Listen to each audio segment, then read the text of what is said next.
প্রশ্নোত্তরের আজকের পর্বে আপনাদের সবাইকে স্বাগত জানাচ্ছি। আমি অর্ঘ্যমিত্রা তরফদার।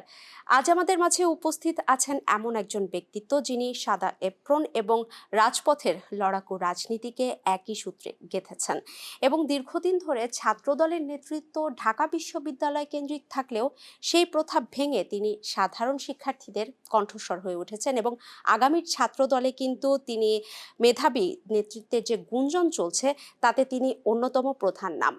আজ আমাদের মাঝে অতিথি হিসেবে উপস্থিত আছেন ছাত্রদল কেন্দ্রীয় সংসদের সহ সভাপতি এবং শহীদ সোহরাওয়ার্দী মেডিকেল কলেজের গর্ব তৌহিদুর রহমান আওয়াল।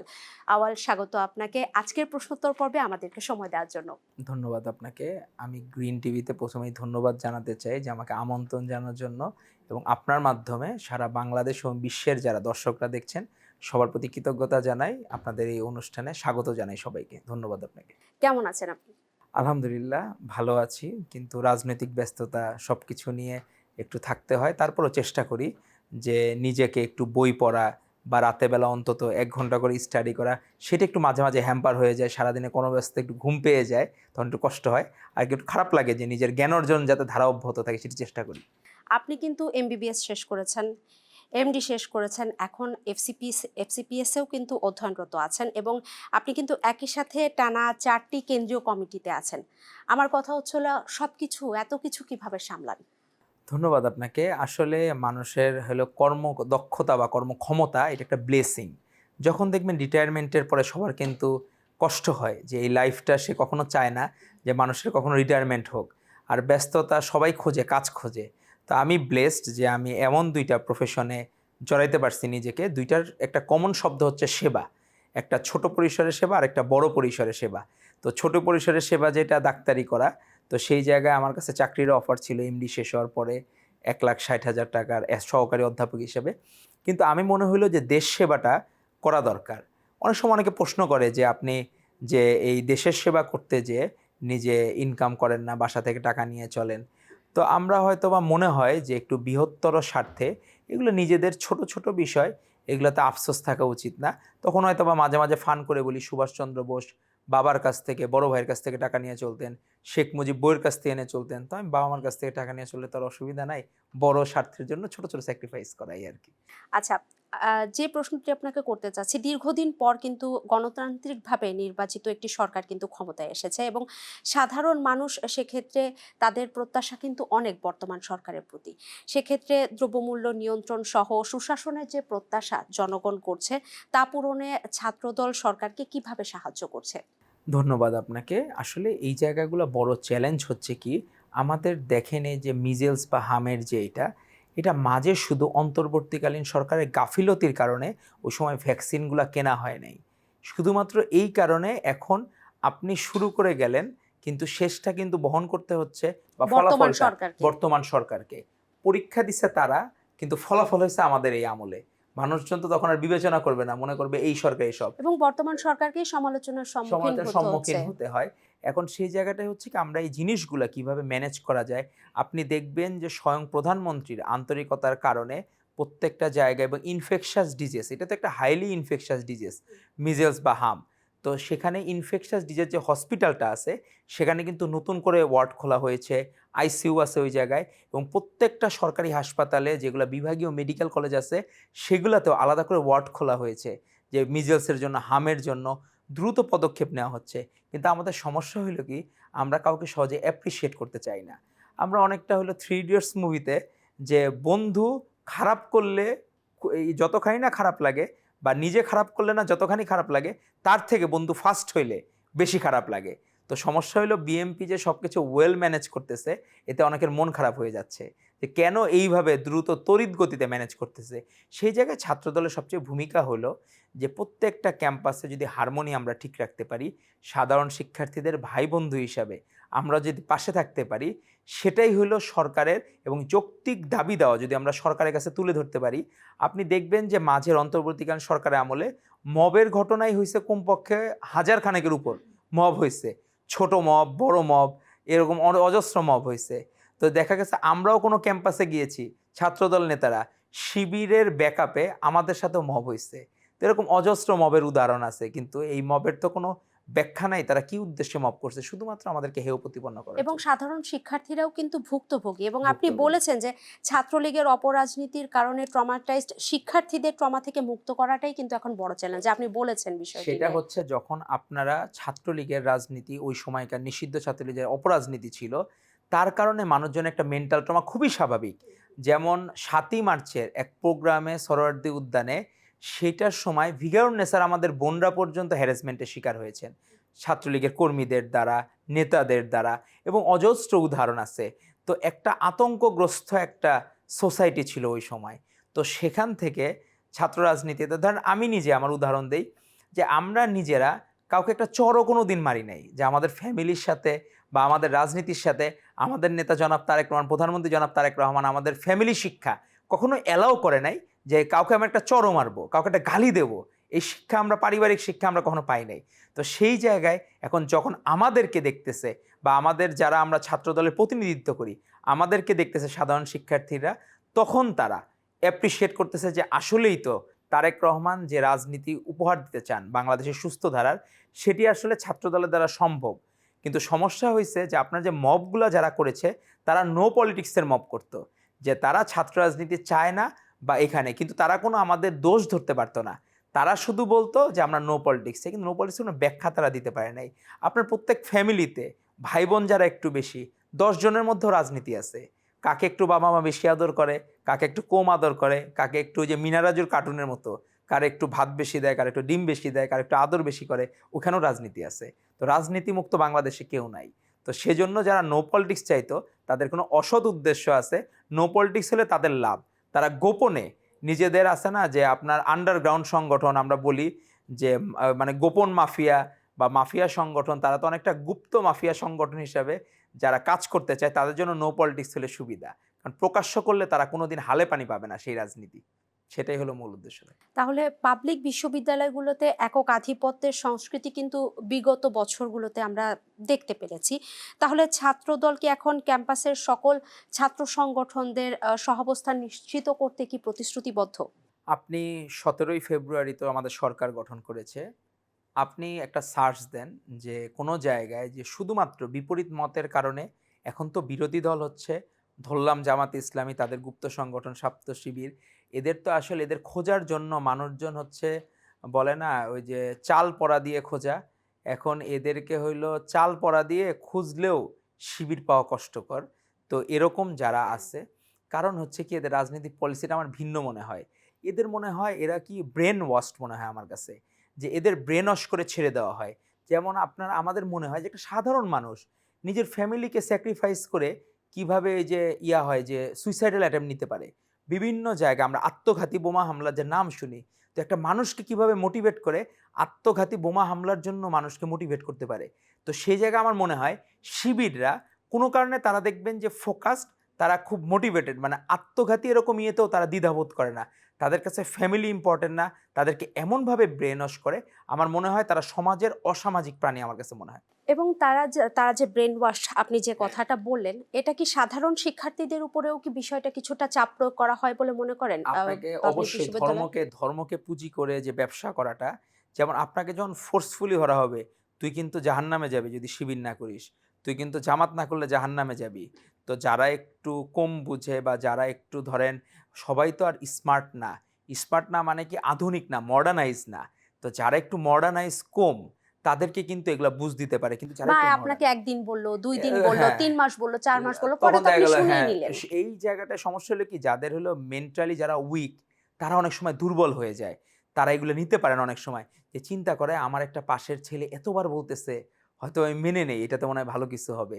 তো ব্রেন ওয়াশ যারা হয়, কিন্তু বাংলাদেশের মানুষ যে মডার্ন, এটা প্রমাণ করেছে তারা ভোট বিপ্লবের মাধ্যমে। যে বিএনপির যে ভূমিধ্বস বিজয়, তারা যে মডার্ন বাংলাদেশ চায়, তারা যে নারী নেতৃত্বে, আপনি চিন্তা করেন যে এক্স অ্যাকাউন্ট হ্যাক হইলো জামাতের আমিরের, সেখানে কর্মজীবী নারীদের, তার আপনি নিজে, আমাদের বোনেরা, আমাদের যারা ডাক্তার বোনেরা আছে, আমাদের যারা বিভিন্ন পেশায় আছে, আইনজীবী বোনেরা আছে, শিক্ষক আছে, এদের তো আমরা হচ্ছে কি এখানে তাদেরকে মাতৃর চোখে দেখি, মানে মাতার চোখে দেখি, যে মায়ের মতো তারা। সেখানে যে অন্য কোনো কিছু মানুষের মনে আসতে পারে, এটা কখনো আমাদের মনে হয় নাই।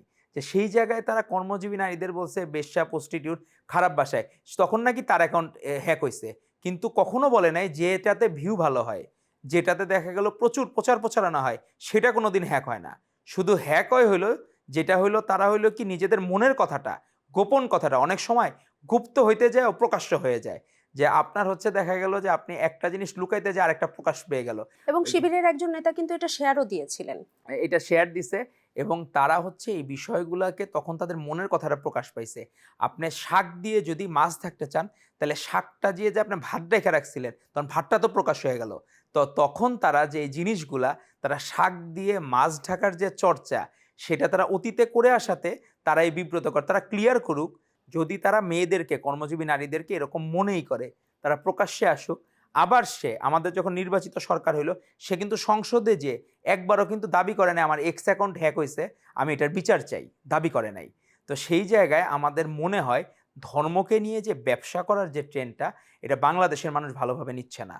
তো এখন তাদেরকে মনে হয় মানুষের কাছে ক্ষমা চাওয়ার সময় চলে আসছে। কিন্তু কিছু কিছু মানুষ তো আবার সাপোর্টও করছে এই বিষয়গুলোকে। এখন সাপোর্ট তো আপনার ধরেন আপনি ভালো গান গান, আপনি ভালো পড়ালেখা করেন, আপনার শত্রুর অভাব নাই।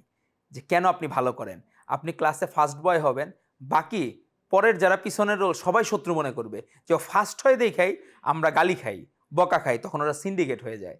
যে দেখা গেল যারা একটু দুর্বল এরা সিন্ডিকেট হয়ে যায়। তো সমাজে তো প্রতিদ্বন্দ্বিতা সবসময় থাকবে। আমাদের মহানবী সাল্লাল্লাহু আলাইহি সাল্লাম বিশ্বের সর্বশ্রেষ্ঠ মানব। তারও কিন্তু ওই সময় সমালোচনা হয়েছে। তাকেও কিন্তু অনেকে হ্যারাস করেছে। কিন্তু এজন্য মানুষ কেউ ভুলের ঊর্ধ্বে না।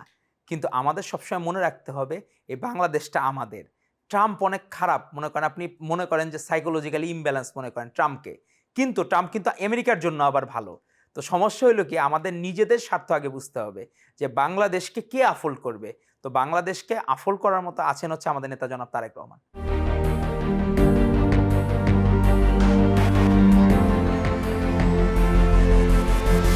রাষ্ট্র সংস্কারের যে কাজগুলো শুরু হয়েছে, বিশেষ করে বিচার বিভাগ এবং আইন শৃঙ্খলা রক্ষাকারী বাহিনীর যে সংস্কার, সেই বিষয়ে ছাত্রদলের অবস্থানটা ঠিক কি? এখন আমরা তো সবসময় হচ্ছে আন্তরিকভাবে, আপনি জুলাই সনদ নিয়ে দেখেন, এই যে আমরা ২৪-এর গণ অভ্যুত্থানে রাষ্ট্র সংস্কারের সবচেয়ে বড় আন্দোলন, সেই আন্দোলনে কিন্তু সম্মুখ সারিতে থাকার কারণেই ছাত্রদলের শহীদের পরিমাণ ছিল এনলিস্টেড ১৪৭ জন। যে এবং আপনি কিন্তু জুলাই আন্দোলনে একদম সরাসরি সহাবস্থানেই ছিলেন। আমি খুবই লাকি যে আমি নিজের হাত দিয়ে, এটা হয়তো বা আল্লাহ তাআলার রহমত, কিন্তু আমি নিজে হাতে অনেকগুলা লাইফ আমার কাছে মনে হইছে যে আমার চোখের সামনে, মানে আমার মনে হইছে অনেকগুলা বাঁচাতেও পারি নাই। আফসোস আছে যে আমি হয়তোবা তাদেরকে বাঁচানোর হয়তোবা আরেকটু পারলে, হয়তোবা চেষ্টা করলে, বা রাষ্ট্র যদি আমাদেরকে সহযোগিতা করতো ন্যূনতম। আমাদের সাথে এমনও আছে যে ধরেন গুলি খাওয়া, তাকে বলা হইছে যে তুই নিজের মুখে বল যে তোকে স্বয়ং তারেক রহমান, রুহুল কবির রিজভী আহমেদ, ডাক্তার আওয়াল, এরা তোকে সরাসরি ইনসিস্ট করছে যে এই প্রোগ্রামে যাওয়ার জন্য রাষ্ট্রবিরোধী। ওই সময় তো ছিল যে রাষ্ট্রবিরোধী ষড়যন্ত্র বলতো এই ফ্যাসিস্ট লীগ। সেই সময় তাকে সরাসরি বলা হয়েছে যে তুই শুধু এতটুকু বল, তোকে তাহলে আমরা ছেড়ে দেব, তোর চিকিৎসার ব্যবস্থা করব। ও বলছে যে না আমি বলতে পারবো না। পরে সেই ছেলেটাকে আপনার লুকায়া ওয়ার্ড বয় বানায়া ওই জায়গা থেকে, হসপিটাল থেকে, সরকারি হাসপাতাল, সেখানে প্রত্যেকটা লোক ডাক্তার পর্যন্ত বিবেকহীন ছিল। সে মনে করত হাসিনার তোয়াজ করলে, হাসিনার আদেশ পালন করলেই সে নিশ্চিন্ত মনে জীবনযাপন করতে পারবে। ন্যূনতম মানবিকতা ছিল না। এরকম ডাক্তারও এখনও আমাদের সমাজে ঘোরাফেরা করছে। মানুষ হওয়া জরুরি। ডাক্তার আপনি পড়ালেখা করলে হইতে পারবেন, আপনি বড় সাংবাদিক হইতে পারবেন, কিন্তু যার মধ্যে প্রকৃত মানুষ। ন্যূনতম মনুষ্যত্ববোধ নাই, আমার মনে হয় এদেরকে আসলে মানুষ আর পশু এরকম হয়ে গেছিল তারা, যে এরকম কিছু আশীর্বাদ পুষ্ট পদলেহনকারী ডাক্তার ছিল। সে নিজের রোগীকেও জাতপাত বিবেচনা করত। একটা ডাক্তার যখন ওথ নেয়, শপথ গ্রহণ করে, যে সে নিজে যখন পাঠ করে যে আমি যখন ডাক্তার হওয়ার পরে, তার কিন্তু কোনো কিছু জাত পাত ধর্ম বর্ণ কোনো কিছু বিবেচ্য বিষয় হবে না। কিন্তু আমাদের ডাক্তাররা ওই সময়কার ফ্যাসিস্ট লীগের আদেশ পালন করার জন্য রাষ্ট্রের 90% ডাক্তার তখন রাষ্ট্রের বিরুদ্ধে চলে গিয়েছিল, জনগণের বিরুদ্ধে চলে এবং গিয়েছিল, বিভিন্ন ক্ষেত্রেই বিবেকহীন, অন্যায় অবিচার হয়েছে। অন্যায় অবিচার। তো আমরা সে সময়ও বাংলাদেশ জাতীয়তাবাদী ছাত্র দল সম্মুখ সারিতে ছিল, আপোস করে নাই। এখনো কিন্তু আমাদের কোনো প্রাপ্তি নাই। আপনি দেখেন যে আমি যে আপনাদের কাছে এই পাঞ্জাবিটা পরে আসছি, এই পাঞ্জাবি হচ্ছে আমরা হইলো তখন স্বদেশি পণ্য বিক্রি করতাম। আমরা হচ্ছে আমাদের ইয়েতে যারা ছিলেন সিনিয়র নেতারা, রুহুল কবির রিজভী আহমেদ সহ আমরা বিভিন্ন স্পটে, আমরা ঢাকার বাইরেও স্বদেশি পণ্য বিক্রি করেছি। তো এই স্বদেশি পণ্য আমরা এই থান মানে এক পিস কাপড় 200 টাকায় হলে আমরা বিক্রি করতাম। তো আমরা সেই কাপড় এখনও পরি। আমাদের কিন্তু জীবনের কোনো উন্নয়ন হয় নাই। 24-এর গণ অভ্যুত্থানের কারণে আমাদের লাক্সারিয়াস কোনো কিছু কিন্তু হয় নাই। এই 200 টাকার পাঞ্জাবি আমরা এখনও পরে আছি।